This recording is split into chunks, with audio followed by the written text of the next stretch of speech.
बिस्मिल्लाहिर्रहमानिर्रहीम। मैं 28 बरस का हूँ, लेकिन आज भी अपने आप को वही कमज़ोर और तन्हा बच्चा महसूस करता हूँ जो बरसों पहले यतीम खाने के दरवाजे पर खड़ा रह गया था। मेरी ज़िंदगी का हर दिन मजदूरी, थकन और अकेलापन बन चुका है, मगर उस दिन जो हुआ उसने मेरा पूरा वजूद बदल दिया। मैं शाम को मजदूरी ख़त्म करके वापस जा रहा था कि मेरा दोस्त आया और बोला, चल सैलाब का रेला देखने चलते हैं। दिल नहीं चाह रहा था, लेकिन उसकी ज़िद के आगे खामोश हो गया। हम दोनों किनारे पर जाकर खड़े हुए। पानी की लहरें गजबनाक जानवर की तरह शोर मचा रही थीं। लोग अपनी अपनी जानें बचा रहे थे और मैं सोच रहा था कि ये मंजर कुदरत की ताकत का सबूत है। अचानक हमारी नज़र एक भारी संदूक पर पड़ी जो पानी में लड़खड़ाता हुआ बह रहा था। दोस्त ने खुशी से कहा, यह हमारा नसीब है। मैंने दिल दिल में सोचा कि ये ज़रूर किसी की अमानत है जिसे वापस जाना चाहिए। हमने बड़ी मुश्किल से उसे किनारे पर खींचा। जब ढक्कन खोला तो अंदर जेवरात और नोटे के अंबार देखकर मेरी सांस रुक गई। दिल कह रहा था कि ये किसी की अमानत है, मगर दोस्त की आंखों में लालच की आग भड़कने लगी। उसने कहा, यह मौका जिंदगी में एक बार आता है। मैंने कहा कि यह गलत है, हमें इसे वापस करना चाहिए। अगले लम्हे उसने मुझे जोर से धक्का दिया और संदूक उठाकर भाग निकला। मैं पानी में जा गिरा, सर जोर से पत्थर से टकराया और हर चीज़ अंधेरे में डूब गई। उस अंधेरे में मुझे वो रात याद आ गई जो मेरी जिंदगी का सबसे बड़ा जख्म बन गई। मैं 9 बरस का था जब एक अजनबी यतीम खाने के दरवाजे तक लाया। बारिश जोरों पर थी, बिजली कड़क रही थी और मेरे कदम कांप रहे थे। उसने मेरे कंधे पर हाथ रखा और सख्त लहजे में कहा, अंदर जाओ, ये तुम्हारा नया घर है। मैं हैरान और सहमा हुआ था। दिल चाह रहा था कि सवाल करूं, पूछूं कि मुझे यहाँ क्यों लाया गया है, लेकिन हिम्मत ही ना हुई। मैं दरवाज़ा बजाता रहा और अंदर से एक बूढ़ा शख्स आया। उसने मुझे ऊपर से नीचे तक देखा और कहा, ये कौन है? अजनबी ने बस इतना कहा, यह बच्चा अब तुम्हारे पास रहेगा, और फिर मुड़कर चला गया। मैं उसके पीछे भागने ही वाला था, लेकिन बूढ़े ने मेरा हाथ पकड़ लिया और अंदर ले गया। मैंने आखिरी बार मुड़कर देखा तो वो शख्स अंधेरे में गुम हो चुका था। उस लम्हे मेरे दिल में एक गहरी खाली जगह पैदा हुई जो आज तक भरी नहीं। अंदर दूसरे बच्चे थे जो मेरा मजाक उड़ा रहे थे। वो कहते कि तेरा कोई माँ बाप नहीं, तू अकेला है। मैं हर रात तकिए में मुंह छुपा कर रोता और सोचता कि एक दिन कोई आएगा और मुझे यहाँ से ले जाएगा। वो दिन कभी ना आया। जब मेरी आंख दोबारा खुली तो मैं जख्मी हालत में ज़मीन पर पड़ा था। दोस्त गायब था और संदूक भी साथ ले गया था। मेरा जिस्म दर्द से टूट रहा था, लेकिन दिल में एक अजब सा सुकून था कि शायद अल्लाह ने मुझे बचा लिया। लड़खड़ाते कदमों से मैं पुलिस के पास पहुंचा और सब कुछ बताया। पुलिस ने छापा मारा और मेरा दोस्त गिरफ्तार हो गया। खजाना बरामद हुआ, लेकिन मुझे ऐसा लगा जैसे कहानी ख़त्म होने के बजाय एक नए बाब की शुरुआत हो रही है। अगले दिन पुलिस ने कहा, असल मालिक सामने आ गया है और वो ख़जाना लेने आ रहा है। जब वो जोड़ा मेरे सामने आया तो मेरी आंखें फटी की फटी रह गई। उनके चेहरे मुझे अजीब तरह से मानूस लगे, जैसे मैंने उन्हें कहीं देखा हो, किसी धुंधले ख्वाब या भूली बिसरी याद में। औरत ने मेरी तरफ ऐसे देखा जैसे बरसों से पहचानती हो, और मर्द के चेहरे पर भी एक संजीदा खामोशी थी जो मुझे बेचैन कर गई। मेरे अंदर की आवाज़ कह रही थी कि ये महज इत्तेफाक नहीं। मेरी टांगें कांपने लगी। दिल ने ज़ोर से कहा कि ये वही लोग हैं जिनकी आगोश में कभी सुकून पाया था। दिमाग ने इनकार किया और कहा, यह महज वहम है। लेकिन बचपन की एक झलक सामने आई। एक औरत मुझे करीब बिठाकर बाल सहला रही थी और कह रही थी कि मेरे बेटे मजबूत रहना। ये ख्याल आया तो दिल दहल कर रह गया। मैं साकत खड़ा रहा। वो ख़जाना वसूल करके जाने लगे तो औरत एक लम्हे के लिए रुकी। उसने मेरी आंखों में देखा और आहिस्ता से कहा, हम जल्द वापस आएंगे बेटे। बेटे? मैं 10 बरस का था जब यतीम खाने में पहली बार मुझे काम पर लगाया गया। सुबह सवेरे भारी बाल्टियाँ उठवाना, दिन भर सफाई करवाना, रात को बर्तन धुलाना, ये सब मेरी रोज़ की किस्मत बन गया। दूसरे बच्चे खेलते थे और मैं उन पर नज़र डालता रह जाता था। उनकी हंसी मुझे काटने लगती थी, लेकिन मेरे पास अपने दिल को बहलाने के लिए दुआ के सिवा कुछ नहीं था। एक बार मैंने निगरान से पूछा कि मेरा बाप कौन है, तो उसने हंसकर कहा, तेरा कोई बाप नहीं, तू यतीम है। ये सुनकर मेरा दिल टूट गया और मैं कई दिन तक किसी से बात न कर सका। मैं अक्सर सोचता था कि अगर वो अजनबी मुझे यतीम खाने में ना छोड़ता तो शायद आज मेरी ज़िंदगी कुछ और होती। बचपन के वो दिन मुझे अच्छी तरह याद है जब सुबह सवेरे हमें कतार में खड़ा करके हाजिरी ली जाती थी। अगर कोई बच्चा शोर करता या किसी ने मामूल से हटकर कुछ कहा तो सज़ा के तौर पर सबको भूखा रखा जाता। एक बार मैंने छुपकर एक रोटी का टुकड़ा उठाया तो निगरान ने मुझे पकड़ लिया और पूरी रात अंधेरे कमरे में बंद रखा। उस रात मैंने महसूस किया कि दुनिया में मेरा कोई नहीं।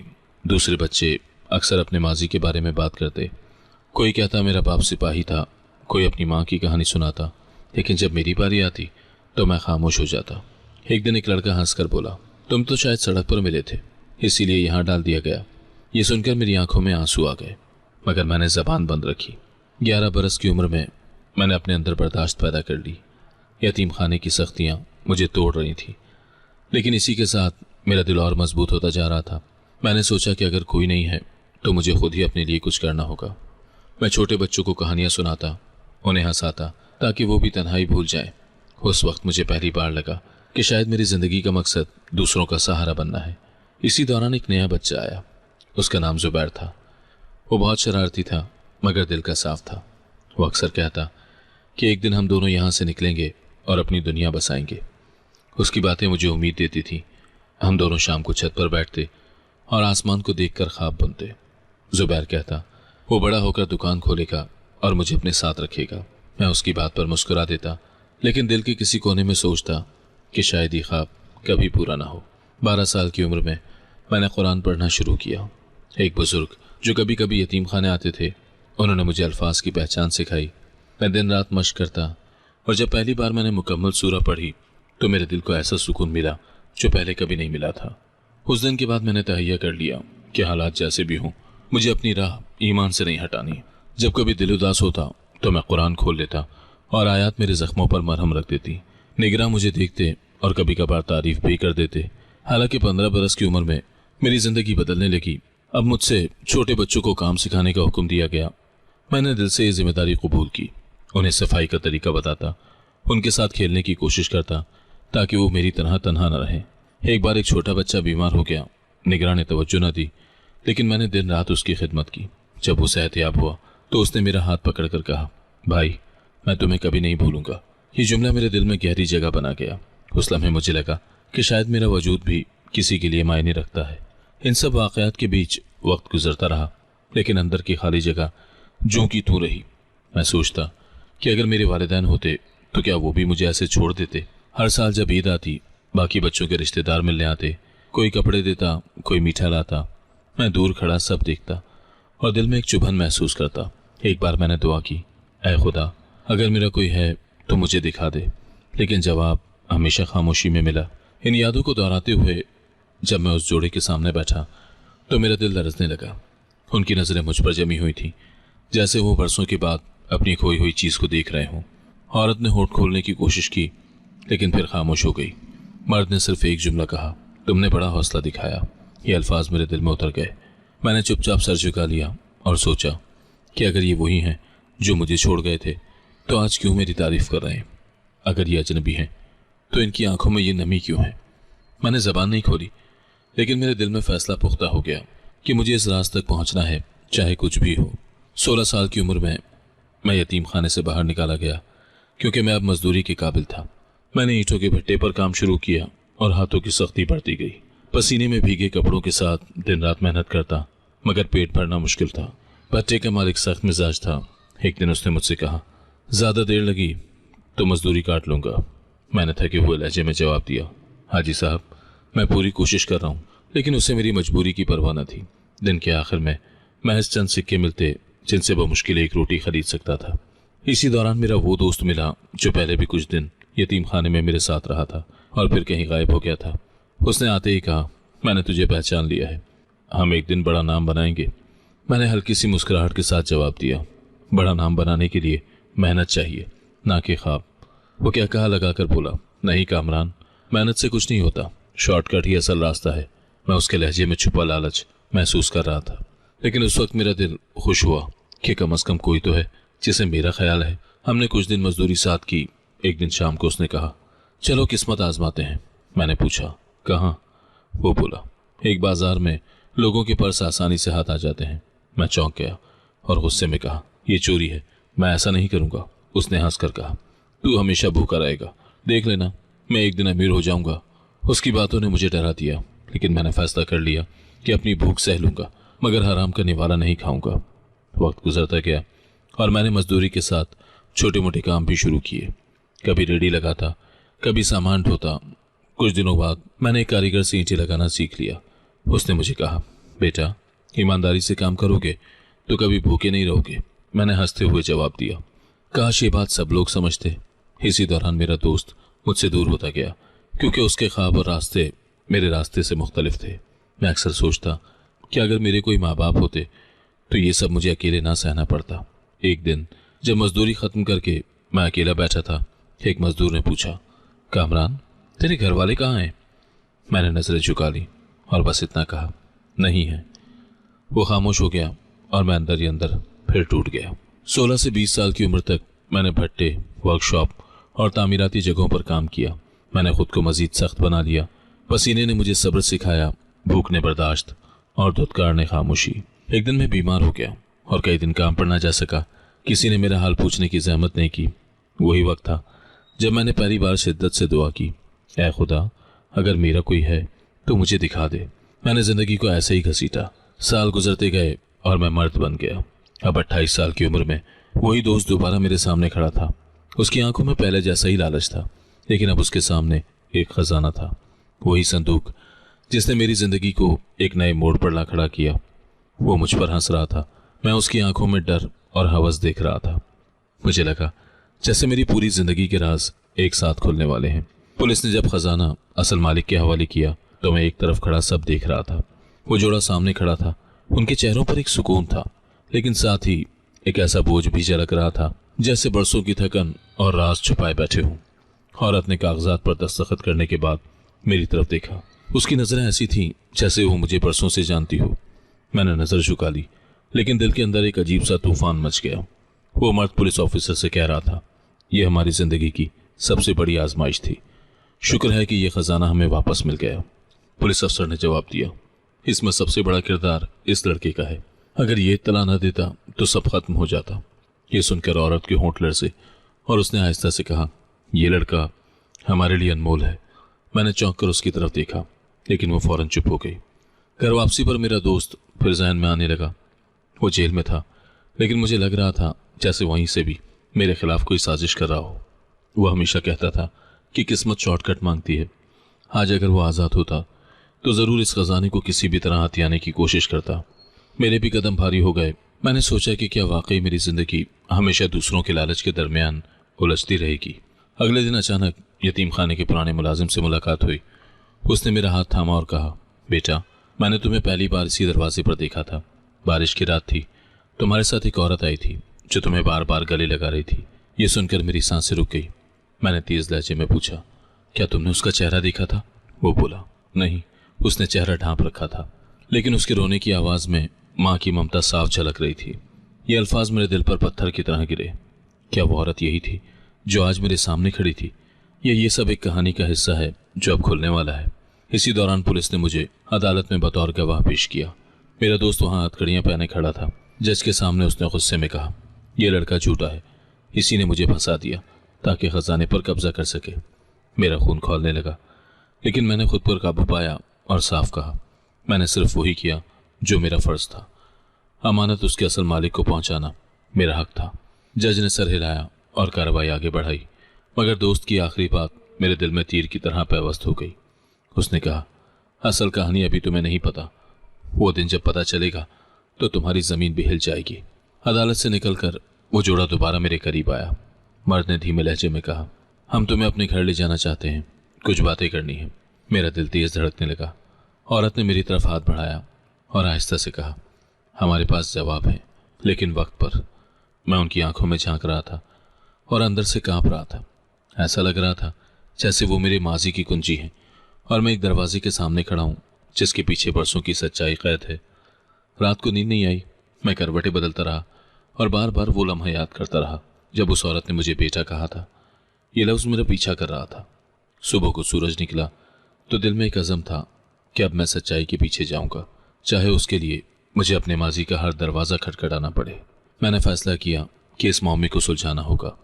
मैं यतीम खाने के पुराने रजिस्टर तक पहुंचा और उसकी वर्दगर्दानी की।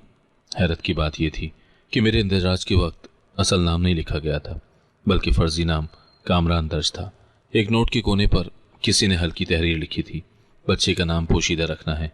ये अल्फाज पढ़कर मेरी जान जैसे निकल गई। मेरा असल नाम कौन सा है? क्यों छुपाया गया? उसी वक्त याद आया कि 9 बरस की उम्र में किसी ने मुझे अली पुकारा था। दिल धड़कने लगा, क्या मेरा असल नाम अली है? और अगर है तो क्यों मुझे दुनिया के सामने कामरान बनाया गया? ये सवाल अब मेरा पीछा करने लगे। उस लम्हे मुझे खबर मिली कि मेरा दोस्त अदालत में मेरे खिलाफ कुछ कहने वाला है। क्या वो सच्चाई से पर्दा उठाएगा या मजीद उलझाएगा? रजिस्टर मेरे हाथों में कांप रहा था। मैंने औराक पलटे तो कई पुराने इंदराज नजर आए। कुछ नाम कटे हुए थे, कुछ पर धब्बे लगे थे। एक सफ़े पर एक और बच्चे का इंदराज पढ़ा जिसे मेरे आने वाले दिन के करीब दर्ज किया गया था। हैरत की बात यह है कि उस बच्चे का इंदराज भी अधूरा था। कॉलम खाली थे, जैसे जानबूझकर छुपाए गए हों। मैंने निगरान से पूछा, यह इंदराज अधूरा क्यों है? उसने सख्त लहजे में कहा, पुरानी बातों को कुरेदने का कोई फायदा नहीं, ये सब हमारी जिम्मेदारी है। मैंने दबे लफ्जों में कहा, लेकिन अगर हकीकत मुझसे जुड़ी हो तो? उसने तेज निगाहों से मुझे घूरा और बोला, कुछ राज वक्त से पहले नहीं खुलते। रात को जब मैं रजिस्टर साथ लेकर अपने कमरे में बैठा तो एक और चीज मेरे हाथ लगी। एक पुराना लिफाफा जो रजिस्टर के बीच में दबाया हुआ था।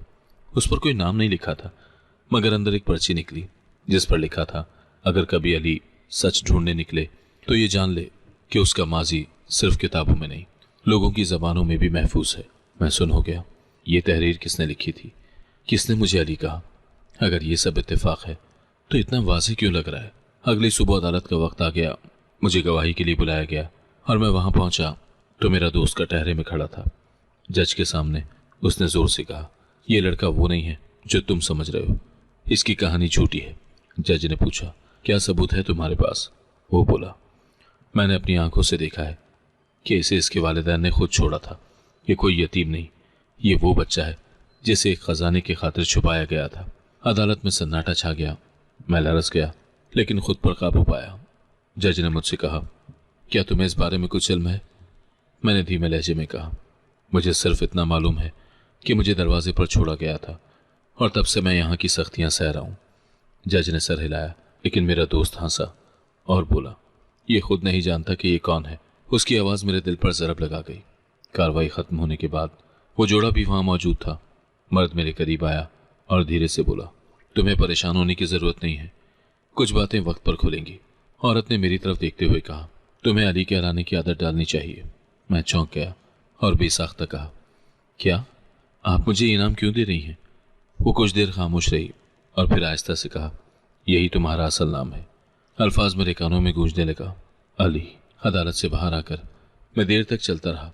शहर की गलियां मेरे लिए अजनबी नहीं थी, मगर उस दिन वो भी राज छुपाए हुए लगी। एक पुरानी दुकान के सामने से गुजरते हुए मैंने सुना कि दो बुजुर्ग आपस में बात कर रहे हैं। एक ने कहा, याद है बरसों पहले एक बड़े घराने का बच्चा गायब हो गया था। लोग कहते थे उसे दुश्मनों ने मार दिया, लेकिन हकीकत कभी सामने नहीं आई। मेरा दिल रुक सा गया, क्या वो बच्चा मैं ही था? मैं यतीम खाने वापस आया तो निगरान ने मुझे रोक लिया। उसने कहा, रजिस्टर तुम्हारे पास है ना? मैंने चौंक कर पूछा, तुम्हें कैसे पता? वो बोला, वो रजिस्टर हर बात का सबूत है, उसे संभाल कर रखो, लेकिन ज्यादा सवाल मत करो। मैंने कहा, क्या तुम जानते हो कि मेरा असल नाम क्या है? वो बोला, नाम ही सबसे बड़ा राज है और राज हमेशा किसी न किसी वक्त खुल ही जाते हैं। रात को मैंने दोबारा पुराना लिफाफा खोला। पर्ची पर लिखे अल्फाज बार बार मेरी आंखों के सामने आ रहे थे, अगर कभी अली सच ढूंढने निकले तो ये जान ले। मैंने कागज को मुट्ठी में दबा लिया।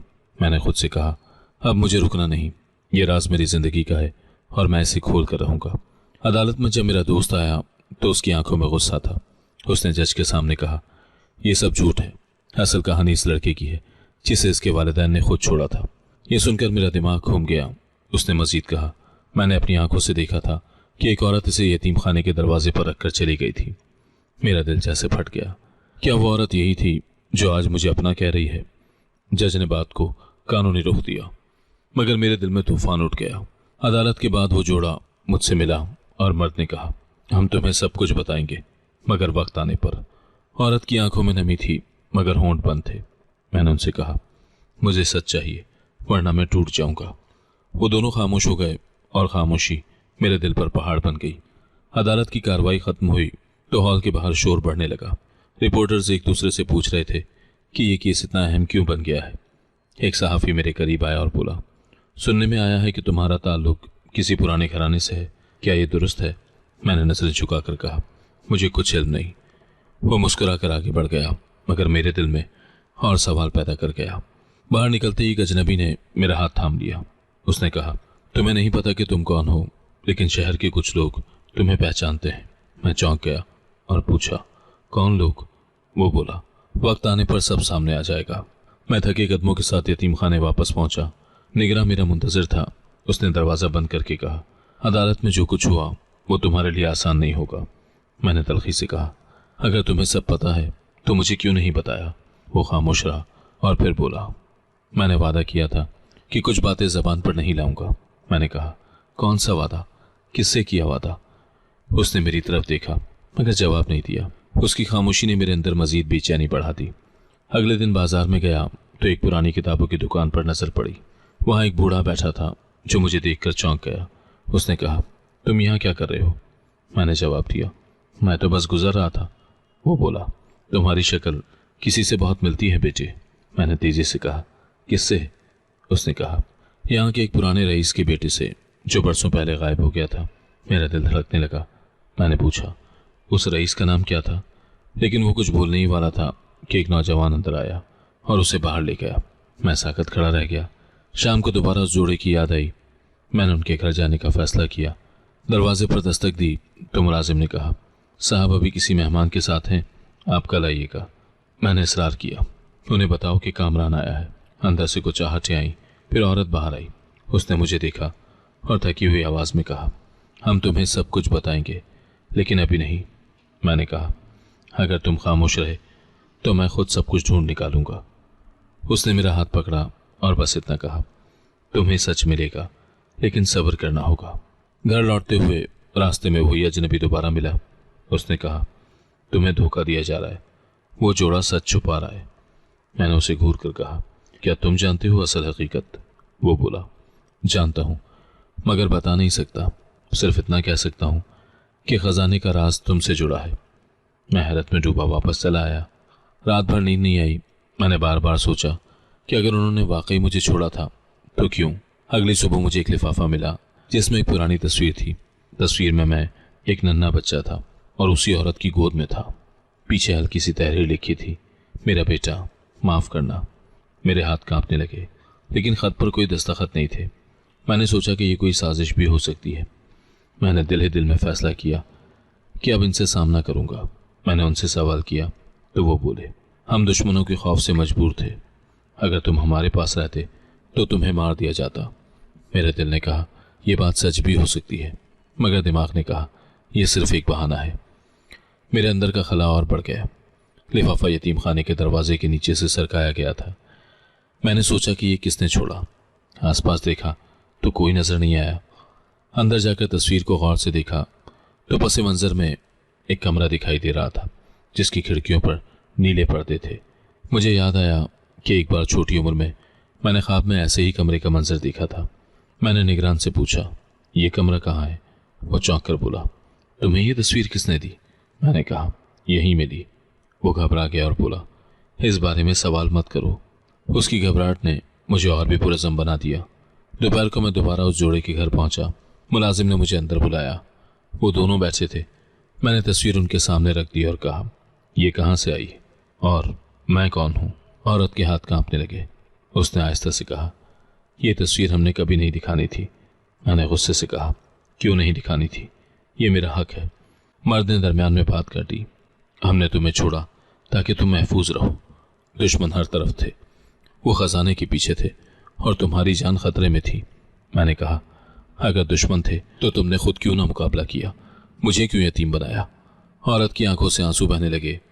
वो बस यही कहती रही, हम मजबूर थे, हमने जान बचाने के लिए ऐसा किया। मैंने तलखी से कहा, तुमने अपनी जान बचाई या खजाने की हिफाजत की? कमरे में सन्नाटा छा गया। घर से निकलकर मैं सीधा पुरानी किताबों की दुकान पर गया। वो बूढ़ा वहाँ मौजूद था। मैंने तस्वीर दिखाई और पूछा, क्या तुम इस जगह को पहचानते हो? वो गौर से देखने लगा और फिर आहिस्ता से बोला, ये तो पुरानी कोठी है जो शहर के कोने पर है, बरसों से खाली पड़ी है। लोग कहते हैं कि वहाँ कभी रईस रहते थे। मैं तेजी से चौंका, क्या वो रईस मेरे माँ बाप थे? शाम को अदालत से खबर मिली कि मेरा दोस्त दोबारा बयान देने वाला है। उसने कहा कि उसके पास एक और सबूत है। मैंने सोचा कि अब वो क्या लाएगा। अगले दिन मुझे अदालत में बुलाया गया। वो हंसता हुआ बोला, कामरान नहीं, अली, यही इसका नाम है। इस बार जज भी चौंक गया। मैंने दिल ही दिल में कहा, यह खेल अब अपने अंजाम के करीब है। एक दिन वो जोड़ा मुझे अपने पुराने घर ले गया। अंदर कदम रखते ही मैंने एक झटका महसूस किया, जैसे ये जगह मुझे जानती हो। एक कमरे में खिलौने पड़े थे और एक नन्हे कपड़े की कमीज रखी थी जिस पर मेरे बचपन का नाम अली लिखा हुआ था। मेरा दिल धक से रह गया। औरत ने आंसू पोंछते हुए कहा, यह सब तुम्हारा है। मैंने गुस्से से कहा, अगर ये सब मेरा है तो मुझे यतीम खाने में क्यों फेंका गया? मर्द ने कहा, हमें अपनी जान बचानी थी, तुम्हें दुश्मनों से महफूज रखने के लिए यह ड्रामा करना पड़ा। मैंने कहा, तुमने अपनी जान बचाई और मुझे यतीम बना दिया। उनकी खामोशी मेरे लिए सबसे बड़ी अजियत थी। उस लम्हे मेरा दिमाग और दिल एक दूसरे से लड़ने लगे। घर के बाकी हिस्से में भी अजीब सी फिजा थी। दीवारों पर पुरानी तस्वीरें लगी थी। कुछ में एक खानदान साथ बैठा था, कुछ में एक जोड़ा किसी तकरीब में मुस्कुरा रहा था। मैंने एक तस्वीर के नीचे नजर दौड़ाई तो तारीख लिखी थी, वो साल जिसमें मैं 9 बरस का था। मेरा दिल तेज धड़का। मैंने तस्वीर की तरफ इशारा करते हुए कहा, यह तस्वीर कब की है? मर्द ने जल्दी से कहा, यह बस पुरानी यादें हैं, इनका तुमसे कोई ताल्लुक नहीं। मैंने तंज़िया हंसी हंसी और कहा, अब तुम मुझे ये भी बताओगे कि मेरा नाम भी नहीं है। इसी दौरान वो औरत कमरे के एक कोने से एक लकड़ी का डब्बा उठा लाई। उसने कहा, यह बरसों से महफूज रखा हुआ है। जब उसने डब्बा खोला तो अंदर एक छोटा सा खिलौना जहाज, एक प्लास्टिक की गेंद और एक डायरी रखी थी। डायरी के पहले सफ़े पर लिखा था, अली के लिए, जब वो बड़ा होगा। मैंने डायरी हाथ में ली और सफ़े पलटने लगा। हर सफ़े पर किसी माँ की तहरीर थी। मेरे बचपन के छोटे छोटे लम्हे दर्ज थे। आज अली ने पहली बार चलना सीखा। आज अली ने अपनी पहली दुआ याद की। मेरी आंखें भारी हो गई। मैंने डायरी जोर से बंद की और कहा, अगर ये सब तुम्हारा लिखा हुआ है तो तुमने मुझे तन्हा कैसे छोड़ दिया? मर्द ने कदम आगे बढ़ाया और बोला, हम पर दुश्मनों ने हमले किए थे। हमें कहा गया था कि अगर बच्चा हमारे पास रहा तो वो भी मारा जाएगा। हमने सिर्फ यही सोचा कि तुम्हें कहीं महफूज रखा जाए। मैंने सख्त लहजे में कहा, महफूज? यतीम खाने में, जहां भूख और जिल्लत के सिवा कुछ नहीं था। औरत ने रोते हुए कहा, हमारे पास कोई और रास्ता नहीं था। हमने हर दिन तुम्हें दूर से देखा लेकिन करीब आने की हिम्मत ही ना हुई। उसी लम्हे दरवाजे पर दस्तक हुई। मुलाजिम अंदर आया और कहा, साहब, बाहर कोई शख्स है जो आपसे मिलना चाहता है। मर्द बाहर गया और थोड़ी देर के बाद वापस आया। उसके साथ वही अजनबी था जिसने मुझे पहले बाजार में रोका था। वो सीधा मेरी तरफ आया और बोला, ये सब तुम्हें धोखा दे रहे हैं। ये सब चीज़ें दिखाकर तुम्हें काबू में रखना चाहते हैं। मर्द ने गुस्से से कहा, यह हमारे मामले में क्यों दखल दे रहा है? अजनबी ने मेरी तरफ इशारा करते हुए कहा, यह तुम्हारा बेटा है लेकिन तुमने इसे मोहरा बनाया। खजाने की असल चाबी इसके हाथ में है। कमरे में सन्नाटा छा गया। मैंने दोनों की तरफ देखा। औरत कांप रही थी। मर्द पसीने में भीगा हुआ था। मैंने अजनबी से कहा, तुम्हें ये सब कैसे मालूम है? वो बोला, मैं इनका सबसे पुराना वाकिफ हूँ। बरसों पहले जब तुम्हें यतीम खाने में ले जाया गया था, मैं वहीं करीब था। मैंने सब कुछ देखा लेकिन उस वक्त बोलने की हिम्मत नहीं थी। आज वक्त बदल गया है और तुम्हें हकीकत जाननी ही होगी। मैंने डायरी अपने सीने से लगा ली और कहा, यह सब झूठ है या सच, अब मैं खुद खोज निकालूंगा। तुम सब मेरे साथ खेल रहे हो मगर अब खेल खत्म। औरत ने आगे बढ़कर कहा, बेटे, हम तुम्हें खोना नहीं चाहते। मैंने हाथ हटा लिया और कहा, मुझे बेटा कहने का हक तुमने उस दिन खो दिया था जब मुझे अकेला छोड़ा। रात को मैं यतीम खाने के कमरे में वापस आया। डायरी खोलकर आखिरी सफ़ा देखा। उस पर सिर्फ एक जुमला लिखा था, अगर अली कभी ये डायरी पढ़े तो ये जान ले कि हमने उसे कभी भुलाया नहीं। मैंने कागज़ बंद किया और ख़ुद से कहा, कल मैं उनसे आखिरी बार सच पूछूंगा। अगर फिर भी जवाब न मिला तो मैं सब कुछ खुद ढूंढूंगा। मैं उनके सामने गया और कहा, अब मज़ीद धोखा नहीं चाहिए, मुझे सच बताओ वरना मैं हमेशा के लिए तुम्हें छोड़ दूंगा। औरत रो पड़ी और बोली, हाँ, ये सच है, हमने तुम्हें यतीम खाने में छोड़ा मगर ये हमारी मजबूरी थी। दुश्मनों ने धमकी दी थी कि अगर बच्चा हमारे पास रहा तो ख़जाने के साथ उसकी जान भी ली जाएगी। मर्द ने कहा, हमने ड्रामा रचाया ताकि तुम जिंदा रह सको। मैंने कहा, तुमने मुझे जिंदा रखा मगर मेरा बचपन छीन लिया। औरत ने आंसू साफ किए और कहा, हमने हर दिन तुम्हें दूर से देखा मगर करीब आने की हिम्मत ही ना हुई। ये सुनकर मेरा दिल टूट कर रह गया। मैं सोच रहा था कि मोहब्बत और धोखा एक साथ कैसे हो सकते हैं। गुफ्तगू जारी थी कि अचानक दरवाजे पर जोर से दस्तक हुई। मुलाजिम घबरा कर अंदर आया और बोला, साहब, बाहर कुछ लोग खड़े हैं जो आपसे मिलना चाहते हैं। मर्द ने पूछा, कौन है वो लोग? मुलाजिम ने कहा, उनमें से एक कहता है कि वो पुराने रईस के खानदान से है। मेरा दिल उछल गया। मर्द ने सख्त लहजे में कहा, उन्हें वापस भेज दो, ये वक्त उनके लिए नहीं है। मैंने फौरन कहा, नहीं, मैं उनसे मिलूंगा। वो दोनों मुझे रोकने लगे, मगर मैंने जिद पकड़ ली। जब मैं बाहर निकला तो एक उधेड़ उम्र शख्स मेरा मुंतजिर था। उसने मेरा चेहरा गौर से देखा और फिर हैरान होकर कहा, यही है, इसकी आंखें बिल्कुल अपने वालिद जैसी हैं। मैंने चौंक कर पूछा, क्या आप मेरे वालिद को जानते थे? उसने हाँ में सर हिलाया। मैं उनका पुराना दोस्त हूँ। जब दुश्मनों ने तुम्हारे खानदान पर हमला किया था तब सब कुछ बदल गया। तुम्हें बचाने के लिए एक ड्रामा रचाया गया था। मैंने कहा, तो फिर क्यों मुझे इन सब सालों में तन्हा छोड़ दिया गया? क्योंकि तुम्हारे वालिदैन के पास और कोई रास्ता ही नहीं था। उसी लम्हे मेरा दोस्त भी वहां आ गया। वो जेल से रिहा होने के बाद जैसे हर जगह मेरा पीछा कर रहा था। उसने तंजिया हंसी के साथ कहा, अभी भी यकीन नहीं आया? ये सब तुम्हें मोहरा बनाने के लिए है। खजाने का राज इन सब की आंखों में छुपा है और तुम इनके बीच फंसे हो। मैंने सख्त लहजे में कहा, तुम क्यों बार बार मेरे माजी में जहर घोलने आ जाते हो? वो बोला, क्योंकि मैं सच जानता हूं और तुम्हें यह मानना होगा कि तुम्हें सिर्फ एक खेल का हिस्सा बनाया गया है। मर्द गुस्से से उस पर बरस पड़ा, तुम्हारा यहां कोई हक नहीं। लेकिन मेरा दोस्त हंसा और कहा, हक नहीं, सच बोलने का हक सबको है। मैंने इसकी माँ को अपनी आंखों से देखा था जब वो इसे यतीम खाने में छोड़ कर गई। औरत ने चीख कर कहा, बस करो, मैंने ऐसा अपनी जान बचाने के लिए किया था, दिल से नहीं। मेरी आंखों के सामने अंधेरा छा गया। मैं खामोश खड़ा ये सब देख रहा था। अजनबी शख्स जो खुद को मेरे वालिद का दोस्त कह रहा था मेरे करीब आया और बोला, तुम्हें फैसला खुद करना होगा कि किस पर यकीन करो। मैंने उसके कंधे पर हाथ रखा और कहा, मुझे सबूत चाहिए। उसने जेब से एक पुरानी अंगूठी निकाली और कहा, यह तुम्हारे वालिद ने दी थी। उन्होंने कहा था कि ये उनके बेटे को देना। मैंने अंगूठी को हाथ में लिया तो दिल में एक अजीब सी लर्जिश दौड़ गई। रात को मैं दोबारा उनके घर गया। औरत मेरे सामने आकर बोली, हमें माफ कर दो, हमने सब कुछ तुम्हारे लिए किया था। मैंने सख्त लहजे में कहा, मोहब्बत छुपाई जा सकती है लेकिन धोखा नहीं। तुमने दोनों काम किए। मर्द ने कहा, हमें मौका दो, हम सब कुछ खोल कर बता देंगे। मैंने सख्त लहजे में कहा, कल आखिरी बार आऊंगा। अगर तुमने फिर भी धोखा दिया तो समझ दो कि मेरा और तुम्हारा ताल्लुक खत्म हो गया। उस रात मुझे नींद नहीं आई। मैंने बार बार अंगूठी को हाथ में पकड़ा, डायरी के औराक पलटे और वो तस्वीर देखी जो लिफाफे में आई थी। सब कुछ एक दूसरे से जुड़ता हुआ महसूस हो रहा था, मगर कहानी के कई धागे अभी उलझे हुए थे। मैंने खुद से कहा, कल फैसला कौन दिन होगा। कल सच्चाई या तो मुझे आज़ाद करेगी या हमेशा के लिए कैद कर देगी। सच्चाई सामने आ चुकी थी मगर मेरा दिल बिखरा हुआ था। दोस्त भी उसी वक्त आया और कहा, अब सब खत्म हो गया, खजाना अपने असली मकाम पर है। उसकी आंखों में पहली बार नदामत थी। मैंने उसे देखा और कहा, लालच ने तुम्हें बर्बाद किया, मगर मैं चाहता हूं कि तुम बदल जाओ। उसने सर झुका लिया। मैंने वालिदैन की तरफ देखा और कहा, तुमने मुझे जिंदा रखा मगर यतीम भी बनाया। अब फैसला मेरा है कि मैं तुम्हें माफ करूं या ना करूं। औरत ने रोते हुए कहा, हम सिर्फ ये चाहते हैं कि तुम हमें पहचानो। मेरा दिल चाहा कि सब कुछ भुला दूं, मगर जख्म इतने गहरे थे कि भरना मुश्किल था। आखिरकार मैंने कहा, मैं तुम्हें माफ करता हूं मगर मेरा बचपन वापस नहीं आएगा। कहानी खत्म हुई मगर पैगाम यही था कि सच्चाई छुपाने से जख्म बढ़ते हैं और वक्त पर हकीकत बताने से रिश्ते बच जाते हैं। अदालत के बाहर हुजूम जमा था। सब जानने के लिए बेचैन थे कि फैसले के बाद क्या हुआ। रिपोर्टर माइक लेकर आगे बढ़े। एक ने मुझसे पूछा, क्या आप उन्हें माफ कर चुके हैं? मैंने मुख्तसर जवाब दिया, हाँ, लेकिन भूला नहीं। लोगों के चेहरों पर हैरानी थी।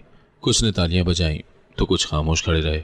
दोस्त मेरे करीब आया और आहिस्ता से कहा, कामरान नहीं, अली, मुझे माफ कर दो, मैंने तुम्हें दुख दिया। मैंने उसके कंधे पर हाथ रखा और कहा, अगर तुम बदल जाओगे तो यही मेरी जीत होगी। वो आपदीदा होकर बोला, मैं वादा करता हूं कि अब लालच का रास्ता नहीं चुनूंगा। रात को मैं वालिदैन के घर गया। वो दोनों मेरा इंतजार कर रहे थे। कमरे में वही डायरी रखी थी जो मुझे दी गई थी। औरत ने कहा, यह तुम्हारी अमानत है, इसे संभाल कर रखो। मैंने कहा, यह अमानत मेरी जिंदगी की सबसे बड़ी कहानी है, लेकिन अब मैं अपनी नई कहानी खुद लिखूंगा। मर्द आगे बढ़ा और मेरे माथे को चूमा। उस लम्हे दिल में एक हल्की सी नरमी महसूस हुई, लेकिन खालीपन अब भी बाकी था। अगले दिन मैं यतीम खाने गया। वहां वही पुराने कमरे, वही टूटी दीवारें वही सहन था जहां मैंने बचपन गुजारा था। मैंने बच्चों को खेलते देखा तो उनके करीब गया। एक बच्चा बोला, भाई आप कौन हैं? मैंने कहा मैं भी कभी तुम्हारी तरह यहाँ रहता था। वह हैरान होकर बोला, फिर आप कहाँ चले गए? मैंने मुस्कुराकर कहा, अपनी तलाश में। उनकी आंखों में रोशनी देखकर दिल में तय किया कि अब दूसरा बच्चा वो दुख न झेले जो मैंने झेला। मैंने यतीम खाने के मुंतजिम से बात की। मैंने कहा, यहाँ के बच्चों के लिए किताबें और उस्ताद का बंदोबस्त होना चाहिए। उसने हैरान होकर पूछा, ये सब तुम क्यों कर रहे हो?